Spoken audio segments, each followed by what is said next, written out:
Yo, what's up, guys? Back with a brand new video. I know I have been posting a little while. I was trying to react to the NBA Finals, but I got copyrighted and the video is still being disputed. But it did take us like a month, so if it does end up not getting disputed, it'd probably take a month or something like that. I don't really know. But we're watching the Flight Mike, the first blockbuster trade of 2025 NBA offseason. Let's go. Desmond Bain to Orlando. Sources tell ESPN Shams Charania. Kentavious Caldwell Pope. Cole Anthony. 4 unprotected. Bro, I was shocked, honestly, that Desmond Bain got traded.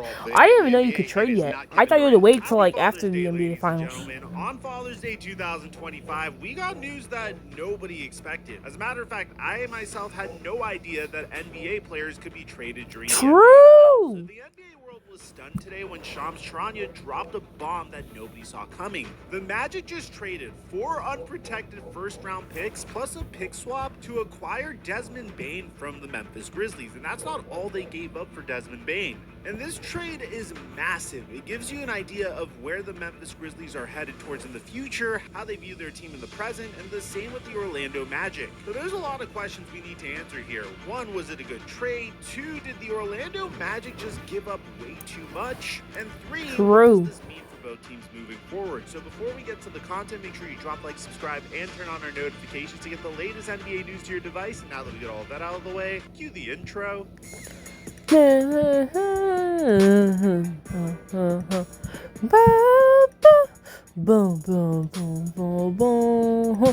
honestly, bro, I was shocked that there was a trade. I didn't know you could do trades yet. I thought you had to wait until like after, like.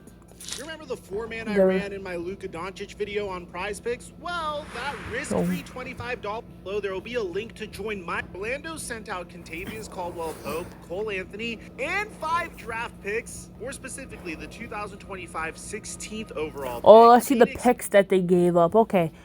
See, I think the Orlando gave up these. I don't remember. Oh, wait, I don't know. The number 16 pick in the 2025 NBA draft. Okay.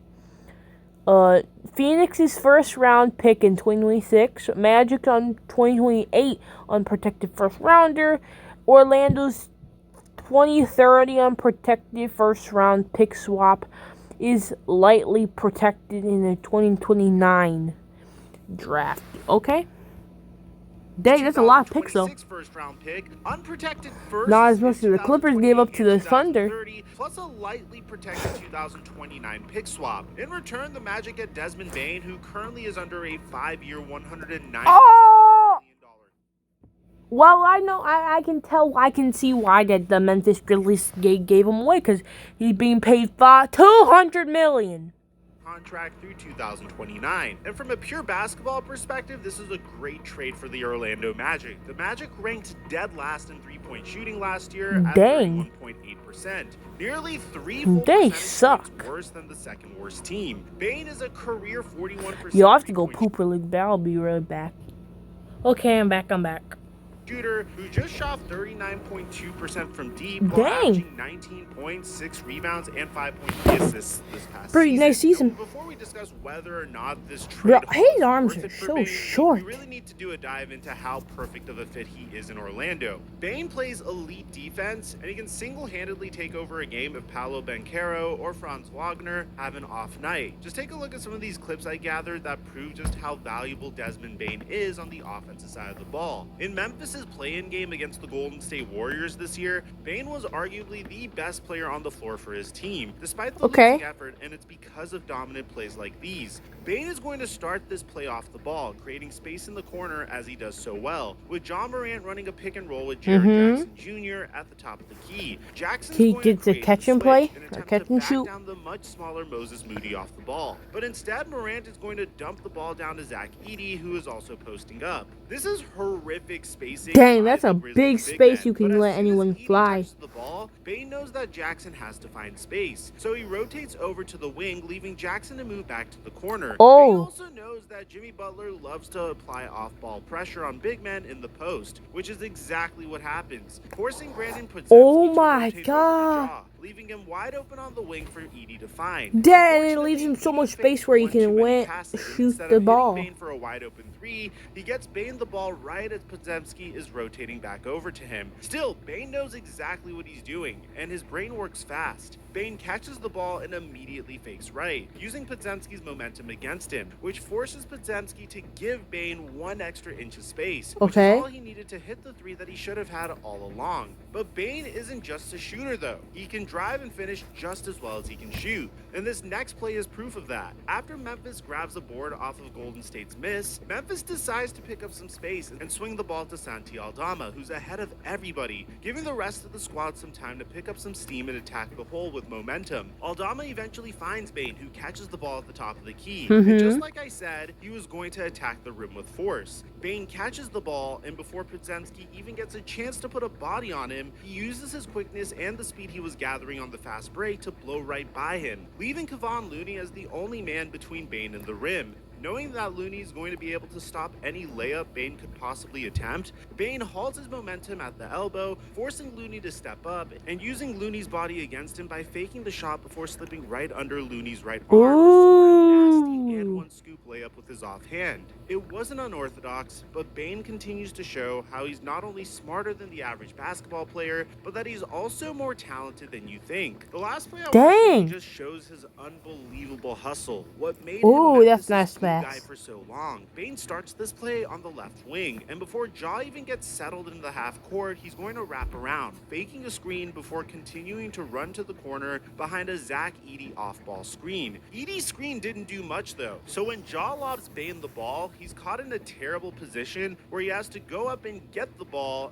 while also having 2 Warrior defenders on his hip when he comes down. So instead of letting that happen, which would surely result in a turnover, Bane catches the ball with one hand in midair and redirects it right to Zach Edey before he even lands. That's not all though. As soon as Bane's feet hit the ground, he immediately starts sprinting right back to the ball for an impromptu dribble handoff. For Bane simply out-hustles both Podziemski and Looney, finding a lane between them for an easy floater while having them chase him around the court. So from a pure basketball fit, this is incredible, but there might be a problem. The Magic have needed more offense for a year. It really collapsed offensively down the stretch, and we're not a threat in the playoffs because of it. So for a guy in Desmond Bane, who over the last 3-4 years has averaged about 20 points and shot over 40%, and they also trade Kentavious Caldwell-Pope away. You have to look at this trade not only as acquiring Desmond Bane, but they're offloading the contract of Kentavious Caldwell-Pope, but he did not have a good year, okay, guys? So on one hand, it makes sense why the Magic would try to make this trade, but the elephant in the room is this. Well, part of what they're paying with those picks is for Bane, but also to offload what is viewed as a bad contract. It is a rich, thing to trade. The 16th pick of this draft isn't viewed as super expensive, but unprotected in 26, 28, and 30. We have no idea what those teams are going to be. That's a big price, but they're paying for get rid of Caldwell-Pope and to acquire Bane. That's what you have to understand. This is where it gets interesting. The Memphis Grizzlies received more draft capital for Desmond Bane than Dallas got for Luka Doncic. Think about that for a second. What? That's a crazy. Mavs got Wait, one what? future first rounder for a guy One? top 3 in MVP voting, while the Grizzlies just hauled in 5 picks for a player who's never made an All-Star team. I mean, to be fair, the Mavs are gonna get the next face of the NBA and Cooper Flag, but still, how? Bro didn't even make an All-Star team. Now, granted, the Dallas Mavericks also got Anthony Davis, but also Luka Doncic And Cooper Flag, the future of the NBA. was arguably a top 5 player in the NBA. And in my opinion, the Mavericks should have gotten way more than just one future first round pick. So why would Memphis make this trade? Well, it's simple. Memphis pretty much looked at their roster after getting swept by Oklahoma City and said, we're not even close. We need to blow this up. And their GM, Zach Kleiman, was brutally honest after their playoff exit by saying, we're not even close. There's a lot of work to be done. That's not exactly the kind of statement that suggests that. Bro, I'm just gonna say this one. Bro, I've been to Memphis. I've seen the arena. Well, I've never actually been inside it, but I've seen the outside of it, bro. Their arena's nice, bro. I'm not gonna lie. I've seen it like 3 years ago. But the Memphis itself, it does not look that nice. I don't know about you. What do you guys think?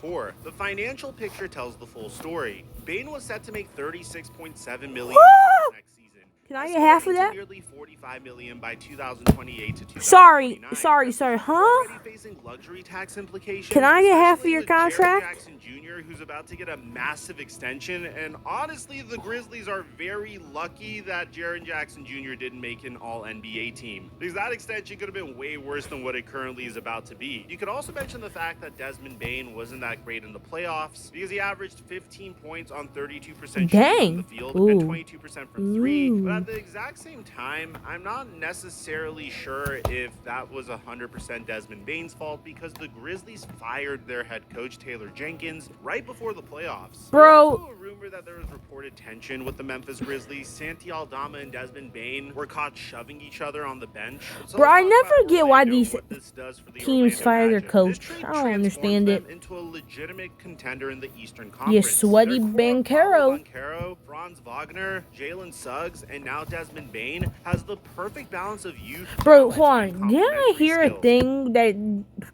Paolo loses so much, loses pounds playing basketball or something The like fit that? is absolutely that perfect. true? Bane gives them elite shooting that they desperately needed while maintaining their defensive identity. He's 6'5" with solid defensive instincts, posting a 113.4 defensive rating. I don't know if and that's- averaging 1.2 steals that's per pretty game. good. The Magic can now roll out a lineup that spaces the floor without sacrificing their second-ranked defense. But here's the kicker: Bane isn't just a shooter. He averaged 5.3 assists this past season, Wow. giving them another playmaker to take pressure off of Banchero and Wagner. NBA analysts are already salivating over the screening actions that they can run. With Banchero Bro, and Wagner setting the picks for Bane Orlando coming off Magic pin might be a downs, that's going to be bucket almost this year. impossible to defend. But now we get to the elephant in the room. Did the Orlando Magic give up way too much to get Desmond Bane? 4 unprotected picks. I mean, to plus be a pick honest, the swap East for a is kinda player who's easy. never made an All-Star team is unprecedented. Kevin O'Connor said it himself. I love the Bane acquisition for the Magic. It's a lot to give up, but they had a surplus of picks,